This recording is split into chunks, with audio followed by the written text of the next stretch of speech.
भिड़े का सब सोसाइटी के सामने अपमान किया है।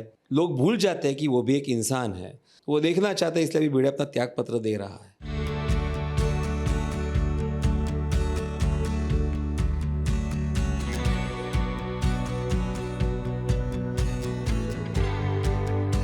आज हम बात करने वाले हैं बहुत ही इम्पॉर्टेंट विषय के बारे में, जहाँ पर हम एक सोसाइटी में तो रहते हैं, लेकिन कैसे एक सोसाइटी में रह के सिर्फ एक ही इंसान पे हम सारी रिस्पॉन्सिबिलिटी डाल देते हैं।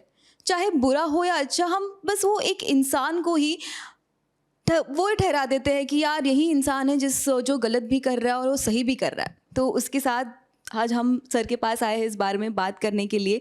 सर, हम देख रहे हैं कि वो जो करंट ट्रैक भी चल रहा है सोसाइटी के ऊपर है, और किस तरीके से सोसाइटी में बस एक ही इंसान पे सारी रिस्पॉन्सिबिलिटी हम दे देते हैं। सो इसके बारे में आप क्या कहना चाहेंगे? बिल्कुल, एक सोसाइटी का सेक्रेटरी जो होता है वो एक तो ऑनररी जॉब होता है, जिसका कोई पगार नहीं मिलता उसे। वो अपनी इच्छा से, अपने हुनर से वो पूरी वो ज़िम्मेदारी निभाता है। और आखिर में लोग भूल जाते हैं कि वो भी एक इंसान है।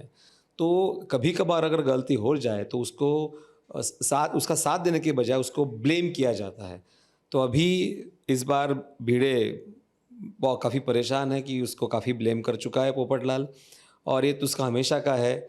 हमेशा पहले तो नज़रअंदाज कर दिया था, लेकिन अभी इस बार काफ़ी मामला हद से ज़्यादा बढ़ चुका है। बहुत ज़्यादा उसने भिड़े का सब सोसाइटी के सामने अपमान किया है।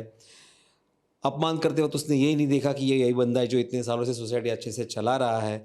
लेकिन ठीक है, लेकिन भिड़े भी कैरेक्टर ऑफ प्रिंसिपल है, तो उसको लगा कि चलो देखें कि भाई हमारे बिना, मेरे बिना भी सोसाइटी कैसे चलेगी। तो वो देखना चाहते हैं, इसलिए भी भिड़े अपना त्यागपत्र दे रहा है। तो ये त्याग पत्र देने के बाद ऐसे हाथ कांपे, बिकॉज इतने सालों से सेक्रेटरी बने हुए हो, इतना कुछ रिस्पॉन्सिबिलिटी लिया है, ज़रूर कुछ ना कुछ दिल में मलाल तो आया होगा। मलाल तो नहीं आया, लेकिन हाँ, थोड़ा-सा दुःख ज़रूर हुआ, क्योंकि इतने सालों से आप जो एक ज़िम्मेदारी निभा रहे हो, खुशी-खुशी निभा रहे हो, उस ज़िम्मेदारी को कोई दूसरे की गलती की वजह से, दूसरे के आरोप की वजह से आपको ज़िम्मेदारी छोड़नी पड़ रही है, तो उस बात का दुःख तो ज़रूर है। लेकिन साथ ही साथ इस बात का एहसास भी है कि भई अगर तुम्हें अपनी अहमियत साबित करनी है, तो इस त्यागपत्र का देना आवश्यक है। जब तक तुम त्यागपत्र दोगे नहीं, जब तक सोसाइटी में तुम्हारी कमी महसूस होगी नहीं, तुम्हारी अहमियत पता नहीं चलने वाली। यस, और हमने देखा है कि इतने सालों में जो है बहुत कुछ करने की कोशिश की है। आप जो कोट्स भी लिखते हैं हर वक्त, हर सुबह मॉर्निंग में, काफ़ी इंस्पायर होते हैं उससे लोग। सो ये सब बंद होने वाला है इसके बाद से? वो तो पता नहीं, अभी आगे आने वाला सेक्रेटरी डिसाइड करेगा कि सुविचार लिखने के नहीं लिखने। वैसे ये सोसाइटी का काम तो है नहीं, ये तो भिड़े अपनी तरफ से, बीइंग शिक्षक, उसको ऐसा मानना है कि रोज़ एक अच्छा सुविचार बोर्ड पे लिखा होना चाहिए, जिससे पढ़कर लोगों को पॉजिटिविटी मिले, उन पे उनके अंदर की सकारात्मकता बढ़े। तो वो लिखता था। अभी आगे जो भी सेक्रेटरी होगा उसके हिसाब से निर्णय होगा। हालाँकि पता ही है कि तारक मेहता के फैन्स कितने सारे लोग हैं पूरी दुनिया में। जब ये फ़ैसला ऑडियंस को भी पता चलेगा कि यार रेज़िग्नेशन अभी देने वाले हैं, और आगे की जो जर्नी है वो कैसी रहेगी भिड़े की पता नहीं। सो उस ऑडियंस को क्या कहेंगे? बिकॉज़ ये तो एक्सपेक्ट नहीं किया था, हम आपको ही देखते हैं। बिल्कुल, अब इसी चेंज इज़ इनएविटेबल जैसे बोलते हैं। कुछ भी हमेशा के लिए नहीं होता है, चेंज होना स्वाभाविक है। तो हो सकता है, जैसे इतने साल ऑडियंस ने भिड़े को प्यार दिया है एज़ अ सेक्रेटरी, तो किसी और को भी वो उतना ही प्यार दे सेक्रेटरी का, मतलब एज़ अ सेक्रेटरी वो अपनी ज़िम्मेदारी निभाएगा, तो ऑडियंस भी उतना ही प्यार देगी। हाँ, अभी बात ये है कि उस बंदे का टेम्परामेंट, जो भी कोई आएगा उसका उतना टेम्परामेंट होगा जो सारे सोसाइटी के मेंबर्स के साथ डील कर पाएगा, जो सुविचार लिख पाएगा, या जो ऑनररी जॉब भिड़े करता था वो सच में ऑनररी जॉब वो कर पाएगा इतने लंबे समय तक, वो देखने वाली बात होगी। हालाँकि हम तो देखने के लिए थोड़े काँप रहे हैं, बिकॉज़ हम आपके अलावा तो किसी को देख ही नहीं पाएँगे। लेकिन बहुत सारी प्रॉब्लम्स होती है सोसाइटी में। सो यहाँ पर ऐसी तो कौन-सी प्रॉब्लम जो है जिससे जूझ नहीं पाए, जिससे भिड़े जी जो है वो नहीं उसको सॉल्व कर पाए? आरोप बेसिकली वही है ना कि Bhide is a character of principle. उसको, वो सच्चाई की राह पर चलने वाला है, अपना काम ईमानदारी से करने वाला है। लेकिन अंत में वही तो है कि लोग भूल जाते हैं कि वो इंसान भी है। अगर इंसान से गलती होती भी है तो भी उसको बड़ा दिल रख के या समझ के लेना चाहिए। ऐसा नहीं कि गलतियों पर गलतियाँ कर रहा है भिड़े। एक बार गलती हुई है जिसका कोई बड़ा ऐसा इम्पैक्ट नहीं हुआ है, थोड़ा बहुत है, मतलब इतना कोई बड़ा इश्यू नहीं था लेकिन उसको बड़ा इश्यू बनाया गया है। तो अभी भिड़े भी जानना चाहते हैं कि भाई ठीक है, शायद सोसाइटी के साथ एज ए सेक्रेटरी इतना ही साथ था, अभी एज ए मेंबर रह के देखा जाए तो अपने परिवार को वह ज़्यादा टाइम दे पाएगा। जो माधवी की तकरार होती थी कि भाई आप हमेशा सोसाइटी के काम लेके बैठ जाते हो, हमें टाइम नहीं देते, तो अभी भिड़े के पास टाइम ही टाइम होगा उनको देने के लिए। और ऑफ स्क्रीन बात की जाए तो जैसे कि पोपट लाल जी ने जो है इतने सारे आरोप लगाए हैं आप पे कि यार ये सही नहीं है ये सब। सो उस दरमियान, उस डायलॉग के दरमियान और उसके बाद ऑफ स्क्रीन पे किस तरीके से बातचीत होती है कि अरे यार मैंने आपको ये सब बोल दिया? नहीं, ऐसी कोई बातचीत नहीं होती।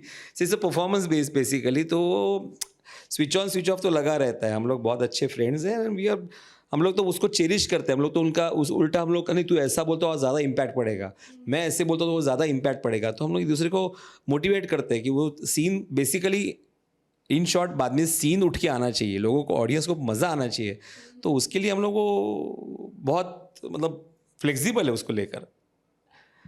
सो जो जितने भी एक दूसरे को सपोर्टिव है, इतना कुछ बोलते नहीं है कि यार ऐसे होना चाहिए था, वैसे होना चाहिए। बिल्कुल नहीं बोलते, क्योंकि इसका कैरेक्टर ना, बेसिकली पोपटलाल का कैरेक्टर ही अपोज करने का है। मेरा कैरेक्टर ईमानदारी से डटे रहने का है। पोपटलाल अगर नॉर्मल हो जाएगा तो फिर उसका कैरेक्टर बाकी कैरेक्टर में फ़र्क क्या रहेगा? मज़ा उसी का है, लोगों को मज़ा उसी में आता है। जब उसकी शादी नहीं होती, जब उसका मज़ा आता है लोगों को। मेरा और जेठालाल का झगड़ा होता है तो मज़ा आता है लोगों को। तो ये सब कैरेक्टर का ही मज़ा है बेसिकली। और आपकी ईमानदारी देखने के लिए हम आगे भी साथ रहेंगे आपके। लेकिन फ़िलहाल तो थोड़ा सैड है, खुशी वाली बात तो नहीं है। सो क्या कहेंगे इसके बारे में? ये मैं इसलिए वही कहूँगा कि अभी इसमें दो चीज़ ऐसी है कि खुशी वाली बात है मेरे परिवार के लिए, और दुख वाली बात है भिड़े के लिए, क्योंकि कल जो सुबह उठेगा तो उसको सोसाइटी में नहीं जाना होगा, सुविचार नहीं लिखना होगा, तो वो घर में रहेगा। थोड़ा बहुत कुछ दिनों तक थोड़ा सा मलाल रहेगा कि भाई अरे यार, बहुत काम करता था मैं पैशनेटली, लेकिन अभी ट्यूशन्स के अलावा, आचार बाबड़ के डिलीवरी के अलावा मेरे पास और तीसरा काम जो मैं करता था बहुत ही पैशनेटली, वो नहीं रहेगा। लेकिन ठीक है, जैसे बोलते हैं ना कि time is the best medicine, तो वो उसकी भी आदत हो जाएगी। सो आखिर में एक लास्ट सुविचार हमारे ऑडियंस को शेयर करना चाहेंगे? सुविचार नहीं, मैं हमेशा ऑडियंस को यही बोलता हूँ कि आपने इतने सालों से, दर्शकों ने हमें इतना प्यार दिया है। 18वां साल चल रहा है, अभी 1 महीने के बाद हम लोग 18 साल पूरे करेंगे। तो जितना प्यार आपने दिया है, एक पीढ़ी पूरी जवान हो गई है, दूसरी पीढ़ी हमारा सीरियल देख रही है, वो भी धीरे धीरे सीख रहे हैं। हम लोग भी अपनी कोशिश कर रहे हैं कि अपने सीरियल के माध्यम से आपका मनोरंजन करें, आपको थोड़ा बहुत एजुकेट करें, जो मॉरल वैल्यूज़ है फैमिली की वो आपको समझाए। आज के मोबाइल के ज़माने में, इतने गैजेट्स के ज़माने में भी आज आप हमारी सीरियल देख रहे हैं, ये बहुत बड़ी बात है। तो बस इतना ही कहना चाहूँगा कि laughter is the best medicine, and to have laughter you have to watch Taarak Mehta Ka Ooltah चश्मा। आज तो हम सेलिब्रेट कर रहे हैं आप सबके साथ नेशनल पेट डे, और उसके साथ साथ सेलिब्रेट कर रहे हैं एंटरटेनमेंट को।